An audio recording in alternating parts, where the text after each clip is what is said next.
안녕하세요. 구사안면의 이야기를 전하는 빛나는 마을 방송국의 DJ 이PD입니다. 보통 우리의 하루는 아침 알람 소리에 맞춰 시작되죠. 직장인들은 출근을 준비하고 아이들은 등교를 위해 가방을 챙기고 또 어떤 분들은 유치원에 아이를 보내기 위해 분주하게 아침을 시작합니다. 하지만 이 모든 하루보다 훨씬 더 이른 시간에 이미 하루를 시작한 사람들이 있습니다. 마산 하포구 구산면은 농업과 어업이 함께 이루어지는 농어촌 지역인데요. 이곳에서는 해보다 먼저 하루를 시작하는 분들이 많습니다. 하지만 그 모습은 우리가 쉽게 보지 못하거나 그저 당연하게 지나쳐왔던 시간일지도 모릅니다. 그래서 오늘은 DJ 제이님 모시고 보이지 않는 시간 속에서 하루를 시작하는 사람들, 즉 새벽을 여는 사람들의 이야기를 전해드리려고 합니다. 안녕하세요. 안녕하세요. 빛나는 마을 방송국 DJ 제이입니다. 네, 반갑습니다. 새벽을 여는 사람들 이야기를 준비하셨는데 오늘 어떤 분들을 만나고 오셨나요? 네, 오늘은 구산면에서 홍합 양식장, 농사, 밭, 슈퍼를 운영하며 이른 시간부터 하루를 시작하는 분들을 만나고 왔습니다. 그럼 먼저 농사를 짓는 분들의 하루부터 들어볼까요? 보통 언제쯤 하루가 시작되나요? 네, 농부님들의 하루는 계절에 따라 조금씩 달랐는데요. 보통 아침 8시쯤 일을 시작하기도 하지만 여름철에는 더위를 피하기 위해 새벽 5시부터 일을 시작하는 경우가 많았습니다.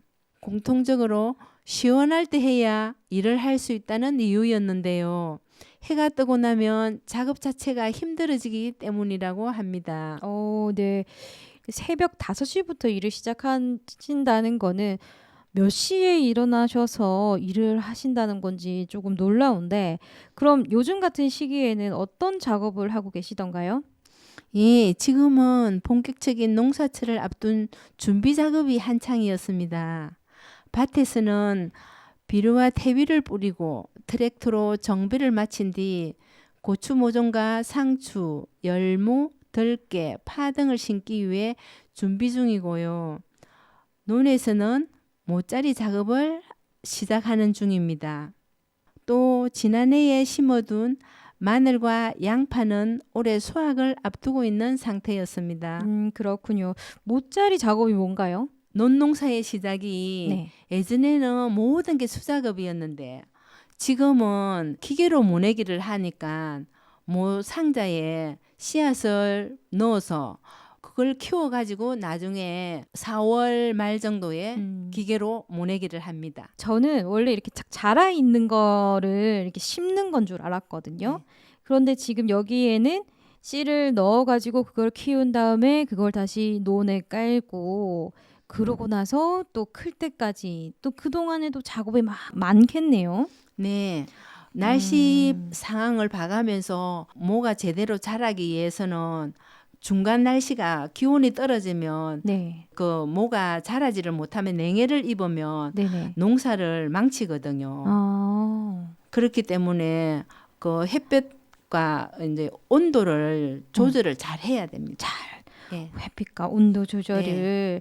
그래서 항상 일찍 일어나서 그 온도 체크하고 날씨도 체크하면서 매일매일 이렇게 관리를 신경을 써야 되네요. 저는 심어 두기만 하고 그냥 수확철까지 쭉 기다리면 되는 건 줄 알았어요.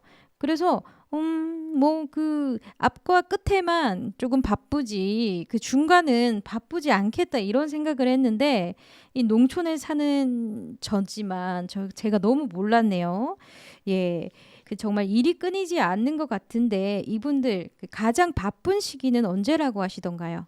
네, 농부님들께서 공통적으로 꼽는 시기는 봄철 모종을 옮기는 시기와 여름부터 가을까지 이어지는 수확철이었습니다.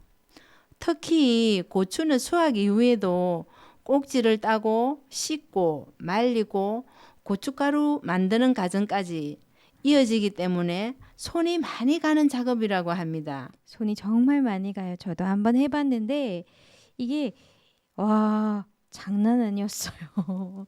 걔 말리는 것도 어찌나 속이 타던지. 네, 그럼에도 계속 이 일을 하게 만드는 보람도 있을 것 같은데요. 네, 먼저 벼농사하는 주민은 쌀에도 종류가 다양한데 본인이 하는 것은 수확이 잘 안 나는 어려운 종류라고 해요.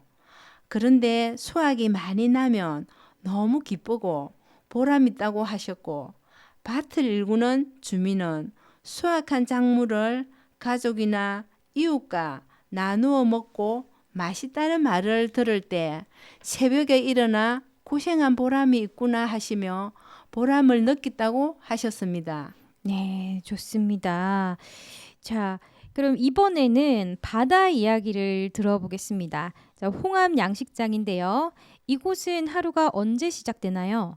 네, 홍합 양식장은 역할마다 시작 시간이 다른데 훨씬 더 이른 시간으로 시작 시간이 다양했습니다.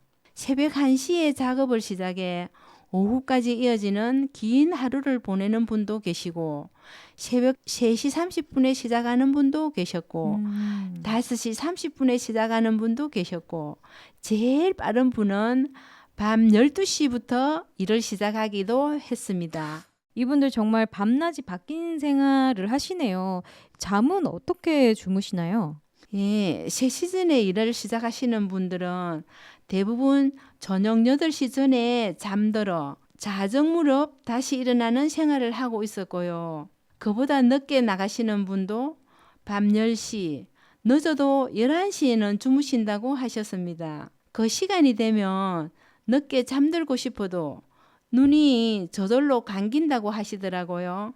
공통적으로 가장 힘든 점으로 잠이 부족하다는 점을 꼽았습니다. 그래요. 제가 시간만 들어도 잠이 너무 부족할 것 같다라는 생각이 드는데 이 홍합 양식, 날씨나 바다 상황에 영향을 많이 받는 편인가요? 그리고 또 365일 계속 그 시간에 일어나 작업을 하시는지 궁금합니다. 작업은 주로 막 안에서 이루어지기 때문에 겉으로 보기에는 날씨 영향을 덜 받는 것처럼 보이기도 하는데요. 실제로는 바다 상황에 영향을 많이 받는다고 합니다. 홍합을 양식해 가서 판매하는 과정에서 날이 더워지면 수온이 올라 홍합이 폐사할 수도 있어서 그에 대한 관리가 필요하고요. 네. 또 바다로 나가 홍합을 채취해야 하기 때문에 기상이 좋지 않으면 배가 뜨지 못해 늘 일기예보를 주시하는데 주의보가 내려지면 작업은 중단하고 해지가 되면 바로 바다로 나가 채취하고 그래서 수시로 날씨를 확인하면서 일을 하고 계셨습니다. 또 홍합은 다른 어패류와 달리 1년 내내 생산이 가능한 품목이라 토요일을 제외하고 매일 작업을 이어가는 분들도 계셨고요. 계절에 따라 작업을 하지 않는 분들도 계셨는데 집에서 쉬는 것이 아니라 밭일을 하시기 때문에 결국은 1년 내내 새벽을 여는 삶을 이어가고 계셨습니다. 그 항상 일어나는 시간 보다는 12시 뭐 1시보다는 그래도 밭일을 할 때는 조금은 좀 늦게는 일어나겠죠? 네, 그래도 4시에서 5시 정도 사이에 밭일을 하러 가시는 거죠.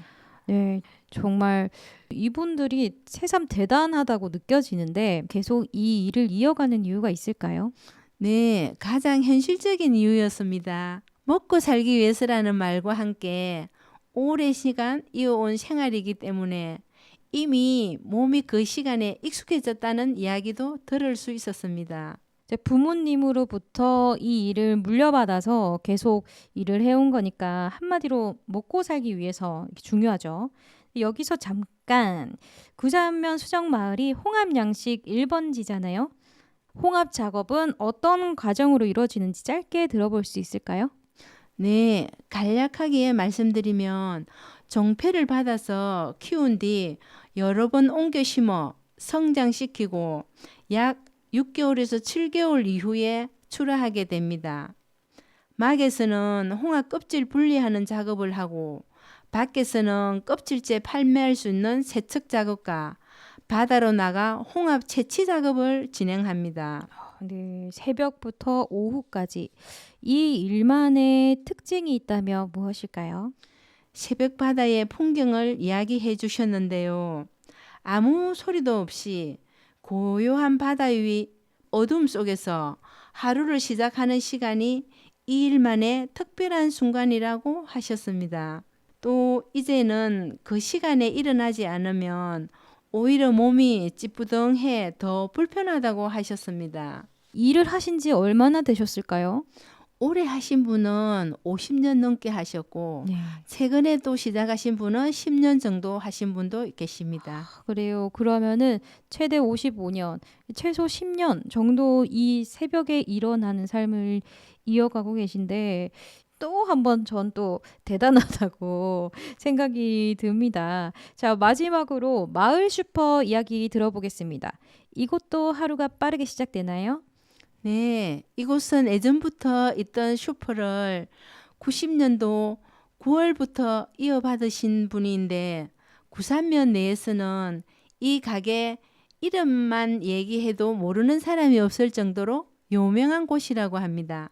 과거에는 새벽 5시에 문을 열어 밤 12시에 문을 닫을 정도였고 현재도 아침 6시에 문을 열어 밤 10시까지는 운영하고 있었습니다. 그리고 가끔 낚시 손님들이 미리 예약하면 새벽 4시에도 문을 연다고 하셨습니다. 그래요. 이렇게 일찍 문을 여는 이유 또 있을까요? 기다리는 사람이 있기 때문이라고 하셨는데 특히 아침잠 없는 나이 지긋한 어르신들이 어른들의 과자 구름 과자지요. 구름 과자. 네. 담배나 필요한 물건을 사기 위해 이른 시간부터 가게를 찾기 때문인데요. 이 시간에 열지 않으면 어르신들이 불편해서 일찍 연다고 하셨고 과거에는 낚시 손님들이 새벽부터 찾아오시며 입가까 커피를 구매하던 때도 있었다고 합니다. 이게 고령화 마을의 특징인지 아니면 그냥 어른들의 특징인지 모르겠지만은 대신 도심도 그런가 새벽 아니면 동네 슈퍼기 때문에 문을 두드리면 열어줄 것이다. 전화를 하면 열어줄 것이다. 라고 생각을 하셔서 새벽부터 이렇게 기다리시는 건지 좀 궁금하기도 합니다. 자, 여기 새벽 가게만의 분위기도 다를 것 같은데요. 네, 매우 조용하고 공기가 맑아 상쾌한 느낌이 강하다고 하셨습니다. 국토 5선이 생기기 전에는 차도 많이 지나다녔는데 그래도 시골이라 그런지 피톤치드 향이 나면서 기분이 너무 좋다고 하셔서요. 피톤치드 향 좋죠. 자, 마지막으로 전해주신 말씀도 있으셨다면서요. 나의 삶을 유지할 수 있게 항상 찾아주셔서 감사하다는 말씀이었습니다. 그 한마디에서 이 마을과 함께한 시간이 느껴졌습니다. 네, 오늘 이야기를 들어보니 우리가 보지 못했던 시간 속에서 많은 분들이 하루를 이미 시작하고 있다는 걸 다시 한번 느끼게 됩니다. 자, 오늘 이야기 전해주신 제이님 감사합니다. 감사합니다. 우리가 잠들어 있는 시간에도 누군가는 일을 하고 그 시간들이 모여 우리의 하루가 만들어지고 있습니다. 보이지 않는 시간 속에서 묵묵히 하루를 여는 사람들. 지금까지 빛나는 마을 방송국이 전해드린 새벽을 여는 사람들로 이야기 나눠봤습니다. 다음 시간에도 마을 이야기로 찾아오겠습니다. 지금까지 빛나는 마을 방송국의 EPD였습니다. 함께 해주셔서 감사합니다. 감사합니다.